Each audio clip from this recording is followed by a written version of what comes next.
के काल में अनेक ऐसे धम्म जो भगवान बुद्ध ने बताए, जिसमें 84,000 उपदेश उनके सामने हैं।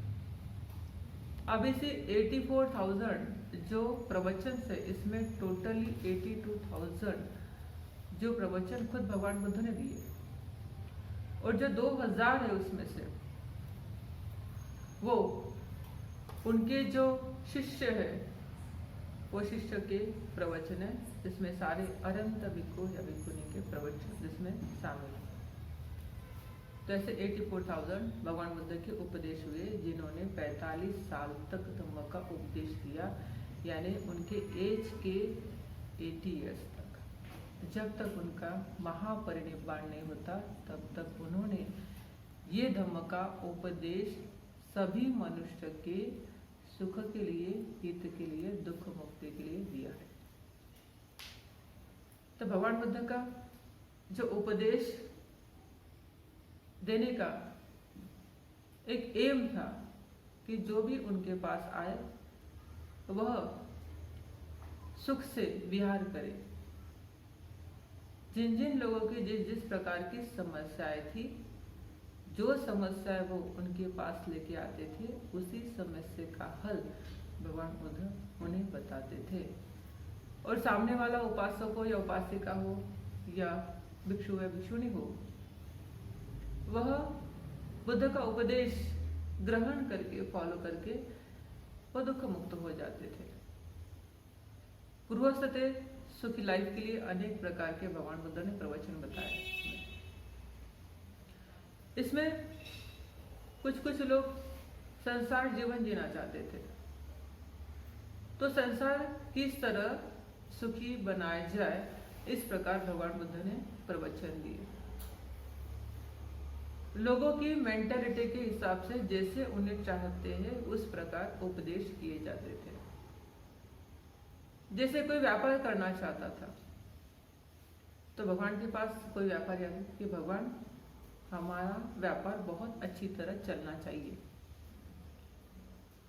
और हम किस प्रकार व्यापार करें, बिजनेस करें, तो इसलिए आप हमें उपदेश करें जिससे हमारा व्यापार बहुत अच्छी तरह चला पाए और मुनाफा नफा भी कमा पाए।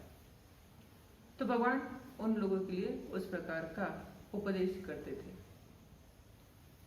कोई गृहस्थ आते थे कि हम पति पत्नी बहुत अच्छी तरह रह पाए, तो पति पत्नी के लिए भी बहुत अच्छी तरह उपदेश किए गए हैं। कोई ऐसा इंसान बुद्ध के पास आता था कि हमारी बहू बिहेवियर अच्छी नहीं करती है, बड़ों का सम्मान नहीं करती है, घर में बहुत झगड़े करती है, इसलिए हमारे बहू को कोई मार्ग बताए जिससे हमारा घर बहुत शांति से विहार कर सके। कोई गृहस्थ ऐसे आते थे कि भगवान हमारा बेटा ठीक से बिहेवियर नहीं करता, हमारा सुनता नहीं, उसे अच्छे मार्ग पर आप लाने के लिए कोई मार्ग बताए। तब भगवान उसके बेटे को उस प्रकार का प्रवचन करते थे कि जिसके सुनने से उनका बेटा बहुत अच्छी तरह जीवन यापन करता था और पिता और माता का आदर पूर्वक सम्मान करके जीता था। कभी कभी कोई स्त्री या कोई पुरुष, उनको ऐसा लगता है कि संसार जीवन हमने बहुत जी लिया, क्यों ना हम अभी सन्यासी बन के दुख मुक्ति का जीवन जिए। तो इसलिए जो भगवान के पास आते थे कि भगवान अभी हमें सन्यास लेना है और आपके संघ में शामिल होना है, तो उस प्रकार भगवान उसकी चित्त की अवस्था जान के उसे दुख मुक्ति का उपदेश करते थे। निर्वाण कैसे प्राप्त हो, इस प्रकार से उपदेश करते थे। एक ही तरह के नहीं, जिसे जो चाहे वैसे। जैसे एक दुकानदार, हम कोई किराना स्टोर जाते हैं, किराना स्टोर जाने के बाद हमें जो जो सामान लगता है, हम वो दुकानदार को बोलते हैं कि हमें साबुन चाहिए, हमें गेहूं चाहिए, हमें आटा चाहिए, हमें चावल चाहिए, हमें ड्राई फ्रूट्स चाहिए, या कोई बिस्किट चाहता है, कोई ब्रेड चाहता है, कोई भी हो, तो उसके दुकान में सारा सामान रखा है और वो जो कस्टमर आते हैं कस्टमर के जरूरत के अनुसार उसे देता है, उसे सेटिस्फाइड करता है और अच्छा माल देता है कि फिर से दुकान में आए और मेरा मुनाफा। तो भगवान बुद्ध का ही इसी तरह उपदेश था कि जो भी इंसान मेरे पास आता है उसको उसके हिसाब से मैं उपदेश करूं और वह सुखी बन जाए। इसमें उनका कोई लोभ नहीं था और ना ही उन्हें कोई मुनाफा चाहिए था, ना ही वो कोई प्रशंसा खुद की करना चाहते या प्रसिद्ध होना चाहते थे। इस प्रकार उनका कोई भी नेचर नहीं था उसमें कि सिर्फ लोग दुख से मुक्ति हो जाए, सुख से जिए और जन्म मृत्यु के भव चक्र से मुक्त हो, यही उनका उद्देश्य था। और इसी उद्देश्य की पूर्ति के लिए उन्होंने जीवन भर धम्म का उपदेश दिया है। तो इसी प्रकार जिसमें सुत्त पिटक है, विनय पिटक है, अभिधम्म पिटक है। सुत्त पिटक बहुत सारा हमने जाना है, हम पढ़ते भी है। विनय पिटक में भिक्खु भिक्खुनियों के लिए नियम है, किस तरह उन्होंने रूल के साथ जीवन जीना है और दुख मुक्ति प्राप्त करनी है। जैसे आप गृहस्थ के लोगों के लिए 5 शील होते हैं, 8 शील होते हैं, आप फॉलो करते हैं और सुख से विहार करते हैं, उसी तरह भिक्खु भिक्खुनी को जो रूल्स दिए हैं वो रूल्स उनके दुख मुक्ति के लिए है। तीसरा अभिधम्म पिटक, विशेष जिसे हम कहते हैं, बहुत हायर डिस्कोर्स भगवान बुद्ध का, विशेष लोगों के लिए विशेष प्रवचन, जिनकी जानने की क्षमता बहुत उच्च थी, वो नॉर्मल लाइफ जीना नहीं चाहते थे, निब्बाण प्राप्त करना चाहते थे। ऐसे लोगों के लिए ही ये उपदेश भगवान बुद्ध ने दिया है। तो ये क्या हो सकता है? अभिधम्म में टोटल माइंड की स्टडी है और कुछ नहीं है इसमें, कि जो मन है हमारा, मनसु जिसे आप कहते हैं, तो ये मन में अच्छे और बुरे दोनों भी विचार हैं। अच्छे विचार, बुरे विचार दोनों की संख्या भी अधिक होती है, ऐसा नहीं कि कम होती है, ज्यादा होती है। जितने हमारे कुशल कर्म है, अकुशल कर्म है, उसी के हिसाब से ये मन कार्य करता है और मन उसका परिणाम भी इस काया को देता है, शरीर को देता है। तो कैसे होगी मन की स्टडी? हम खुद के बारे में कभी सोचते नहीं। अक्सर हम इस संसार में जीते जीते दूसरों के बारे में हम सोचते हैं,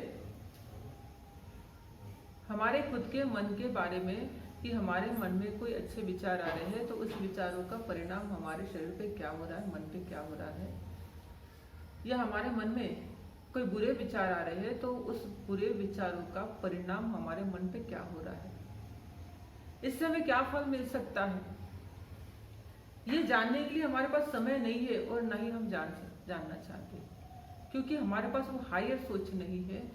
वो पुण्य कर्म जिसे कुशल कर्म करते हैं वो कुशल कर्म नहीं है, इसलिए हम इतनी हायर सोच नहीं रख सकते। तो बुद्ध धम्म संघ हायर डिस्कोर्स अगर जानना है, समझना है, तो इसके लिए आपको बुद्ध धम्म संघ के ऊपर बहुत विश्वास रखना होगा। जब विश्वास है तभी हम ये समझ सकते हैं, विश्वास नहीं है तो जो हायर डिस्कोर्स है वो हम नहीं समझ सकते। तो क्या होगा इसमें, क्या सीखने को मिलता है? अब ये हायर डिस्कोर्स भगवान बुद्ध ने किसको दिए हैं? जिसमें जितने भी अरहंत उनके भिक्खु हो चुके, उनको सभी मिल चुका है निब्बाण का मार्ग। उनके लिए गृहस्थ धर्म के लिए उन्हें गृहस्थ जीवन सुखी कैसे जीना है उसके बारे में बताया गया है। गृहस्थ धर्म में भी बहुत सारे उपासक उपासिकाएं, श्रोतापन्ना, सकतागामी, और जो जो पर्सन ये 4 अवस्था प्राप्त कर चुके हैं उनके लिए हायर डिस्कोर्स था। तो इसमें धम्मचक्र सूत्र 1 आता है जो भगवान बुद्ध ने पंचभवीय भिक्षु को दिया था सारनाथ में। उसके बाद 10 पारमिताएं, 4 आर्य सत्य, आर्य अष्टांगिक मार्ग, पटिच्च समुत्पाद, जिसे हम कार्य कारण भाव भी कहते हैं। कार्य है, कारण है, कारण है, कार्य है, इसके ऊपर ही कोई कारण है इसलिए कार्य उत्पन्न होता है। कारण नहीं तो कुछ कर नहीं सकते। जैसे कि हमें भूख लगी है तभी हम खाना लेके खाएंगे, भूख नहीं है तो हम खाना नहीं खाएंगे। खाना अगर बना भी है, रेडी भी है, हमारे सामने रखा भी है, फिर भी हम नहीं खाएंगे क्योंकि कारण ही नहीं है हमारे पास। तो इसलिए कार्य कारण भाव, जिसे पटिच्च समुत्पाद कहते हैं, जिसमें 12 प्रकार के जो एक कड़ी होती है, नेटवर्क होता है। तो अविद्या कैसे उत्पन्न होती है और अविद्या का विनाश कैसे किया जाता है, इसके बारे में इसके लिए हायर डिस्कोर्स दिया हुआ है। संयुक्त निकाय अगर आप पढ़ेंगे तो उसमें सारा यही दिया है, जिसमें विपස්සना के बारे में आनापान सति विपස්සना, अलग अलग प्रकार की ध्यान साधना है, ये भी डिस्कोर्स इसमें अभिधम्म में आता है।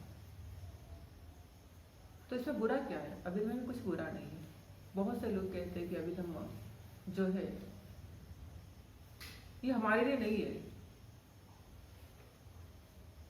जो बाबा साहब ने अभिधम्म का स्टडी हमको नहीं बताई है और अभिधम्म का डिस्कोर्स हमें नहीं कहा है।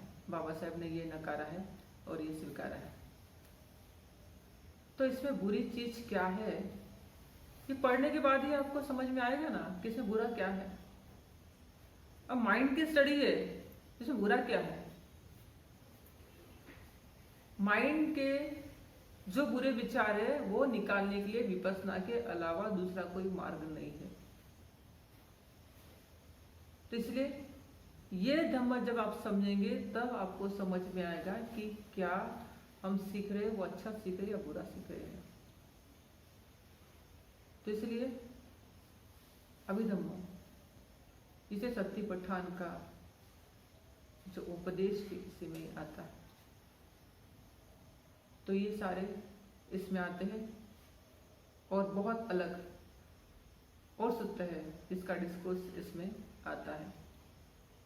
शरीर से कुशल कर्म, अकुशल कर्म, सुगति दुर्गति, इनके फलस्वरूप परिणाम, कर्म, ये सब इसमें आता है। इसे डिस्कोर्स में, इसी प्रवचन में ये कर्म की गति समझेंगे तभी लाभ होगा ना। हम काम ही काम करते जा रहे हैं, काम करते जा रहे हैं। कभी कभी ऐसा होता है कि हम बहुत काम करते हैं और कोई कोई कहता है मुझे फल ही नहीं मिल रहा है। अच्छा, कोई कोई ऐसा इंसान है कुछ काम नहीं करता लेकिन उसकी बहुत प्रोग्रेस होती रहती है, बहुत प्रोग्रेस होती है। जैसे कि उदाहरण है, कोई बेटा या बेटी यूपीएससी की स्टडी कर रहा है और 1 ही और 2 ही अटेम्प्ट में पास हो जाता है। कोई ऐसा है 10 साल 20 साल भी ट्राई करता है फिर भी पास नहीं होता है, और उसे जो पास हुआ है उससे अधिक उसको आता है, फिर भी वो पास नहीं हो रहा है और वो छोड़ देता है लास्ट टाइम। तो इसे हम कह सकते हैं कर्म भी हो सकता है कि जिस प्रकार हमें कॉन्सेंट्रेशन करके करना है उस प्रकार कार्य नहीं हो पा रहा है, ये भी उसका अर्थ होता है। कि कर्म कैसे है हमारा, हम ठीक तरह से कर्म कर रहे हैं क्या या नहीं कर रहे हैं, इसके लिए एकाग्रता भी बहुत जरूरी होती है। और ये एकाग्रता विदाउट ध्यान साधना से प्राप्त नहीं हो सकती। जैसे कि कोई गाड़ी चला रहा है, अब जो आरटीओ वाले हैं वो उसको ऐसा ही लाइसेंस दे देंगे क्या? नहीं दे पाएंगे। उससे कहेंगे ये जो रूल्स है, ये रूल्स के बारे में तुम स्टडी करो और एग्जाम दो, अगर एग्जाम में पास हुए तभी तुमको लाइसेंस देंगे हम। और 6 मंथ तक ड्राइविंग करो टेम्परेरी लाइसेंस से, बाद में 6 मंथ तक तुम जब ट्रेन हो जाओगे तब तुम्हें परमानेंट लाइसेंस दिया जाएगा। तो उसी प्रकार होते हैं कि ट्रेन नहीं है हम, धम्म में ट्रेन नहीं है, हमें कर्म नहीं समझ में आया, कर्म का विफल समझ में नहीं आ रहा है, तो इसीलिए हम जीवन में असफल हो रहे हैं। जीवन में दुख हमारे साथ आता है, सुख हमारे साथ नहीं आता है। तो ये रूल्स रेगुलेशन के साथ जब हम धम्म सीखते हैं तब उसका लाभ हमें होता है। तो अभी धम्म में हम किसका अभ्यास करेंगे? चित्त, चेतसिका, रूप और निब्बान, ये 4 धर्म है। धर्म यानी रिलीजियन वाला धर्म नहीं है, जिसे नेचर कहते हैं। नेचर, निसर्ग का नियम कहते हैं, रूल ऑफ नेचर। तो ये 4 धर्म, ये स्वभाव, तो ये चित्त। अब चित्त में क्या होता है? जो आलंबन को ग्रहण करता है उसे चित्त कहा जाता है। जिसे हम सामान्य भाषा में मन कैसे, माइंड कहते हैं। लेकिन मन कहाँ रहता है, माइंड कहाँ रहता है? माइंड अगर कहते तो यहाँ हाथ चले जाता है, मन कहते तो यहाँ हाथ आता है। होता है ना, इंग्लिश और हिंदी का भाषा का अगर हम समझेंगे, इजीली कोई भी ऐसे बोलता है। तो इंसान जब मरता है तो उसका ब्रेन फेल पहले होता है या हार्ट फेल होता है? पहले क्या होता है? आपके घर में तो कभी कोई मरा होगा, या नहीं भी मरा तो किसी की मृत्यु तो भी आपने देखी होगी ना। ये पहले बंद पड़ता है या फिर हार्ट पहले बंद पड़ता है? क्या लगता है आपको? हार्ट बंद होता है और शरीर की सभी क्रियाएं रुक जाती है। तब हम कहते हैं कि इंसान मृत्यु को प्राप्त हो चुका है। तो इसीलिए हमें ये जो मन है, ये मन सीखना होगा। चित्त कैसे काम करता है, चेतसिक क्या है, रूप क्या है, निब्बान क्या है। अभी आलम्बन क्या होते हैं? ये आंखें हमारी, तो आंखें क्या ग्रहण करती है? रूप लेती है, जैसे हम पिक्चर कहेंगे। आंखें नहीं है तो क्या आंखें रूप ग्रहण कर पाएगी? नहीं। अंधा इंसान कुछ देख सकता है, उसे सिर्फ काला काला दिखता है, और काला रंग भी उसे पता नहीं चलता। तो आंखों का काम है रूप का ग्रहण, ये उसका आलम्बन है। चित्त क्या रहता है? रूप का ग्रहण करता है, चित्त का कार्य है वो, इसलिए चित्त। बाद में ये जो कान है हमारे, वो शब्द ग्रहण करते हैं, शब्द सुनते हैं वो। अगर कोई बहरा इंसान हो तो शब्द सुन सकता है? नहीं ग्रहण कर सकता। उसका चित्त शब्द के प्रति काम नहीं करता। अच्छा बुरा सुनने का काम ध्यान करता है, इसे हम शब्द कहते हैं। ये पाली वर्ड से इसे शब्द कहा जाता है। हिंदी में, मराठी में इसे शब्द कहा जाता है, शब्द।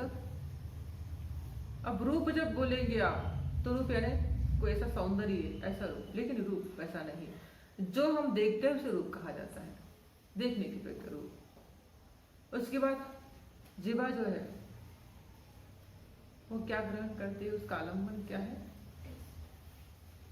टेस्ट है, रस जिसे हम कहते हैं। ये कड़वा है, ये तीखा है, ये स्वीट है, ये खट्टा है। ये कौन हमें बताता है? हमारी जो जीवा है, टेस्ट बताती है। खाने के बाद हमें समझता है।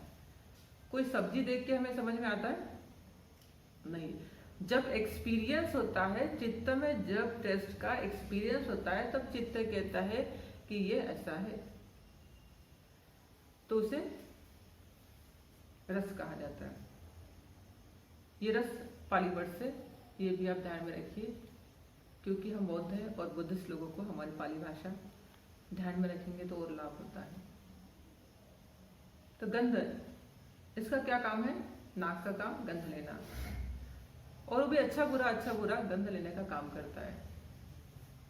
तो चित्त जब हम आलम्बन करते हैं ध्यान साधना में तो यही हम ग्रहण करते हैं। आनापानसति योग गंध, अच्छी बुरी गंध, दुर्गंध सुगंध दोनों भी गंध हम एक्सेप्ट कर लेते हैं। तो स्पर्श, टच जिसे हम कहते हैं।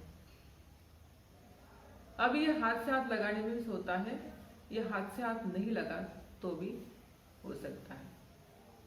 मन को एक फीलिंग होती है, उसे कहा जाता है। तो ये चित्त, इसे ग्रहण करते हैं, लेते हैं, इसलिए उसको चित्त कहा जाता है। चित्त जब आलम्बन का ग्रहण करते हैं इसलिए चित्त। दूसरा इसमें आता है चेतसिक। अब चेतसिक किसे कहते हैं? तो चेतसिक उसे कहेंगे जो चित्त में जो भी कोई घटक है, इंग्रेडिएंट, उसे चेतसिक कहा जाता है। जैसे आप कोई सब्जी बना रहे हैं, अब पालक की सब्जी, पालक पन्ने आप बना रहे हैं, तो क्या सिर्फ पालक ही डाली जाती है उसमें? नहीं, उसमें आप थोड़ी दाल डालेंगे, थोड़ी मिर्च डालेंगे, थोड़ी हल्दी डालेंगे, थोड़ा ऑयल डालेंगे, उसके बाद जो होती है जीरा, जो मोहरी होती है, आप वो डालेंगे और फिर वो रेडी हो जाएंगी और फिर आप कहेंगे ये पालक पल्ले है, रेडी हो गई। सिर्फ पालक लाके देने से हो जाएगा? वो नहीं होगा। तो चेतसिक वो घटक है जो चित्त में ही रहते हैं, वो उससे अलग नहीं हो सकते, वो चित्त में रहते हैं। तो चित्त में क्या क्या रहता है, चेतसिक में क्या क्या होता है? उसमें होगा स्पर्श। चेतसिक किसे कहते हैं? तो स्पर्श, वेदना, संज्ञा। अब स्पर्श जो हमने सुना है वो सही। अब स्पर्श कैसे होगा कि जैसे कि मैंने कोई खट्टा फल यहां रखा है, नींबू ले लेते हैं हम। अब नींबू देखे किसके किसके मुंह में पानी आता है? कोई टैमरिन, इमली रखते हैं, किसके मुंह में पानी आ जाता है? जिसको उसकी खाने की इच्छा होती है, पानी आता है। अब नींबू तो यहाँ रखा है, पानी तो मुंह में आ रहा है ना आपके, आप तो बहुत दूर खड़े हैं, कभी कभी पेड़ में लगा रहता है और पानी मुंह में आता है, तो वो क्या हो गया? स्पर्श हो गया। कैसे हो गया? दूर है लेकिन क्या हो रहा है? स्पर्श हो रहा है। तो कोई कोई लोगों को स्वीट खाने की बहुत इच्छा होती है। अब स्वीट रखा है स्वीट के दुकान में, ये यहाँ खड़ा है, लेकिन ये कुछ बिस्किट लेने गया है, लेकिन उसकी मनपसंद स्वीट वहां रखी है। पैसे तो थोड़े हैं, लेकिन वो स्वीट देख के इसके मन में पानी आ रहा है। ये क्या हो गया? स्पर्श, जिसे टच कहते हैं। लेकिन स्पर्श कैसे है? चित्त में ये घटक होने के कारण, चेतसिक घटक होने के कारण वो स्पर्श हमें होता है। उसके बाद वेदना। अब वेदना कैसी होती है? वेदना भी होती है, सुखद भी होती है, दुखद भी होती है, उपेक्षा भी होती है वेदना। तो इस प्रकार वेदना का टाइप है, प्रकार है। आप कहेंगे सुखद वेदना कैसी होगी? जो सुख का अनुभव करती है वो सुखद वेदना है। आप कभी कभी बहुत खुश होते हैं, वो सुखद वेदना है। कोई कोई बहुत दुख फील हो जाता है, जैसे किसी का कोई मर गया तो अपने आप दुख होता है ना। इस प्रकार की दुखद वेदना, सुख वेदना, जब खुश होते हैं, प्रसन्न होता है मन, तो वो क्या हो गई है? सुखद वेदना। कोई कोई चीज ऐसी होती है जिसको देख के हमारे मन में सुख भी उत्पन्न नहीं होता है और दुख भी उत्पन्न नहीं होता है, तो वो हो गई उपेक्षा वेदना, जिसे हम न सुखद न दुखद वेदना कहते हैं। तो ये वेदना। कुछ लोग बैठे रास्ते में, कुछ लोग बैठे, हम जा रहे हैं, हम उसे देख रहे हैं, लेकिन उन लोगों को देख के हमारे मन में कुछ भी उत्पन्न नहीं हुआ, ना हमें हंसी आई, ना हम उनको देख के दुख उत्पन्न कर रहे हैं, तो उपेक्षा वेदना हो गई। लेकिन देख तो रहे थे हम उनको, ये भी होता है। तो ये सब इस संसार जीवन में घटने वाली घटना है, जो हमारे साथ हो रही है, जो हमारे मन के साथ हो रही है। मन में ये सब घटक है, तो इसीलिए ये क्या हो रहे हैं? ये बाहर आ रहे हैं और उस प्रकार हमें फीलिंग्स हो रही है, एक सेंसेशन हो रहा है, अपने आप होता है, ऑटोमेटिक होता है। कोई पिक्चर शुरू है या कॉमेडी सीरियल शुरू है तो वहां हंसते हैं, वो कॉमेडी देख के हमें हंसी आती है, हमें ऑटोमेटिकली वेदना उत्पन्न हो जाती है उस प्रकार की। हमारा शरीर बोलता है कि वाह हंस रहे इसलिए हंसो, ऐसा होता है नहीं। वो जो भी कुछ शुरू है जो हमारे को सुख उत्पन्न करता है, इसलिए उसे क्या कहा जाता है? सुखद वेदना, दुखद वेदना, असुखद अदुखद वेदना। कभी कभी कोई इंसान बहुत हंसता है, कभी कभी वो सीरियल देख के उसे हंसी भी नहीं आती, कुछ नहीं आती, ये कहता है ये ऐसे ही हंस रहा है, इसमें तो कुछ हंसने लायक नहीं है, ऐसा भी होता है उस प्रकार। तीसरा इसमें जो घटक आता है वो होता है संज्ञा, जिसे पहचानना हम कहेंगे, जानना। अब ये संज्ञा इसलिए हम जान सकते हैं, अगर ये संज्ञा नहीं तो हम नहीं जान पाएंगे। कभी कभी किसी की आंखें होने के बावजूद भी कोई वो जान नहीं पाता, ये संज्ञा है। जैसे ये पीला है, ये गुलाबी है, ये हरा है, ये नीला है, ये लड़का है, ये लड़की है, ये बूढ़ा है, ये बूढ़ी है, ये दाल है, ये चावल है, ये फूल है, ये फल है, ये भगवान बुद्ध की मूर्ति है, ये बुद्ध विहार है। ये जो भी कुछ हम जान रहे हैं उसे क्या कहते हैं? संज्ञा कहते हैं। अगर संज्ञा नहीं तो हम जान नहीं पाते, जानना संज्ञा का काम होता है। उसके बाद जीवित इंद्रिय, हम जीवित हैं, कैसे पता चलेगा हम जीवित हैं? नाम है, रूप है, जिसे हम कहते हैं नाम यानी मन को कहते हैं, रूप यानी शरीर को कहा जाता है। तो ये दोनों नहीं होते तो हम जीवित नहीं हो पाते हैं। जैसे नाम निकल के चले जाता है, रूप रहता है, तो कोई इंसान कहेगा कि इसे यहाँ रख दो, इसकी बॉडी यहाँ रख दो, मर गया समझो। अभी किसी की बॉडी फेल्यूर हो गई है लेकिन नाम शुरू है, कभी कोई कोमा में चले जाता है, होता है, माइंड है, ये क्रिया भी शुरू होती है लेकिन ये क्रिया इतनी कम होती है कि वो जान नहीं पाता, इसलिए वो कोमा में चले जाता है। इस प्रकार तो नाम रूप है इसलिए हम जीवित है, अन्यथा हम जीवित नहीं होते, इसलिए उसको जीवित इंद्रिय कहा जाता है। मनसिकारा, अब ये चित्त आलम्बन को ग्रहण करता है, आलम्बन के बिना चित्त ग्रहण नहीं कर सकता, इसलिए इसे मनसिकार कहा जाता है। जो भी लिया जाता है उसे मनसिकारा कहा जाता है। ये भी पाली वर्ड है, सारे वर्ड कैसे पाली है, तो ये मनसिकारा, इसके बारे में ये जो भी हमने बताया वो है। अब इसमें हम चेतना भी लिखे, चेतना और एकाग्रता, एकाग्रता यानी एकाग्र, कॉन्सेंट्रेशन, माइंड का कॉन्सेंट्रेशन। चेतना कैसी होती है? चेतना यानी प्रोत्साहित करना या उसको प्रोत्साहन देना। अब कैसे हो गए? माता और छोटी बेटी है, अभी माता काम कर रही है तो छोटी बेटी आती है, कहती मम्मी तुम काम करिए और मुझे भी खाना बनाना है। मम्मी का काम देखे बेटी को भी काम करने की इच्छा उत्पन्न होना चेतना है। इसका काम देखे उसको काम करने, कोई यहाँ ब्याह झाड़ रहा है तो किसी के मन में चेतना उत्पन्न होती, क्यों ना मैं भी धर्म सेवा क्यों, वो भी झाड़ू देता है, झाड़ू मारता है, ये चेतना हो गई। किसी को देख के किसी को प्रोत्साहन उत्साह मिलता है, वो चेतना हो गई है। चेतना अकुशल कुशल दोनों भी प्रकार की होती है, बुरी भी होती है और अच्छी भी होती है चेतना, तो दोनों प्रकार की ये चेतना होती है। तो इसे प्रोत्साहित करना होता है उसके बारे में, तो इसे चेतना का एकाग्र, कॉन्सेंट्रेशन, एक ही आलम्बन को वो लेगा। कौन लेगा? मन लेता है, एक ही आलम्बन को एक ही बार लेता है कॉन्सेंट्रेशन करके। जैसे कि हम खुश हो रहे हैं तो खुशी खत्म होने के बाद दुख शुरू हो जाता है, कि सुख और दुख एक साथ आते हैं। कभी आपने कभी खुद को ऑब्जर्वेशन किया है?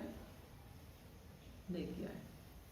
जब आप कोई खाना खाते हैं तो आपको पहले तीखा लगता है, तीखा का टेस्ट खत्म होने के बाद आपको कुछ कड़वे की टेस्ट लगती है, एक खत्म होने के बाद दूसरा होता है, साथ साथ कुछ भी नहीं आता है। तो इसलिए एकाग्रता, जब माइंड का कॉन्सेंट्रेशन जिसे कहते हैं एकाग्रता, तो ये 7 प्रकार के क्या हो गए हैं, चेतसिक हो गए। अब रूप हो गया। रूप यानी क्या हो सकता है, जो शरीर है जिसको काया कहा जाता है, इसको रूप कहा जाता है।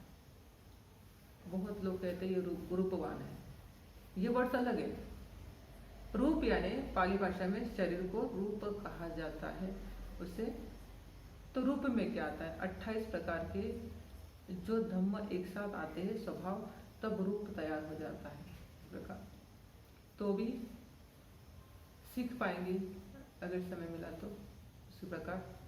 तो रूप कैसे तैयार होता है, ये शरीर कैसे तैयार होता है, ये भी है।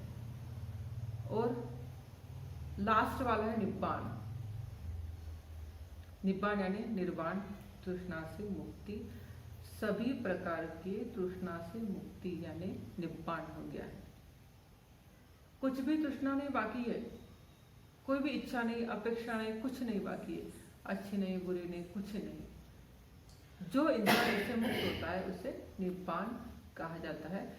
उसका फिर से जन्म नहीं और मृत्यु नहीं। जन्म मृत्यु के भवचक्र से मृत्यु यानी निब्बाण प्राप्त होना है। तो यह ऐसे ही रहते रहते निब्बाण प्राप्त कर सकते हैं। ऐसा नहीं कि मृत्यु के बाद ही निब्बाण प्राप्त होगा। तो किसे निब्बाण, तो ये 4 जो है ये परमार्थ धम्म कहा जाता है। इसे क्या कहा जाता है, परमार्थ धम्म। श्रेष्ठ ये परमानेंट चीज है, ये टेम्पररी नहीं है। ये क्या है, 4 जो परमार्थ जो धम्म है ये क्या है, परमानेंट है। चित्त, चेतसिक, रूप और निब्बाण ये टेम्पररी नहीं है, ये नित्य है। क्या है, नित्य, इसे उसको परमार्थ कहा गया है। तो टेम्पररी ये छोड़ के सारे क्या है, टेम्पररी है। तो हायर धम्म कैसे सीखेंगे उसके बारे में कल से हम ये स्टार्ट करेंगे। तो ये चित्त, चेतसिका, रूप और निब्बाण, इसके बारे में ही स्टडी, यानी क्या होता है अभिधम्म। और निब्बाण यानी जिसे पठित समुत्पाद, किस तरह वो मार्ग है मुक्ति का मार्ग, ये मुक्ति का मार्ग भी से निब्बाण कहा जाता है। तो ठीक है, आज के दिन हम इतना ही सीखेंगे। इस बुद्ध धम्म संघ की प्रताप से आप सभी का कल्याण हो, सभी का मंगल हो, सभी को आयु आरोग्य प्राप्ति हो।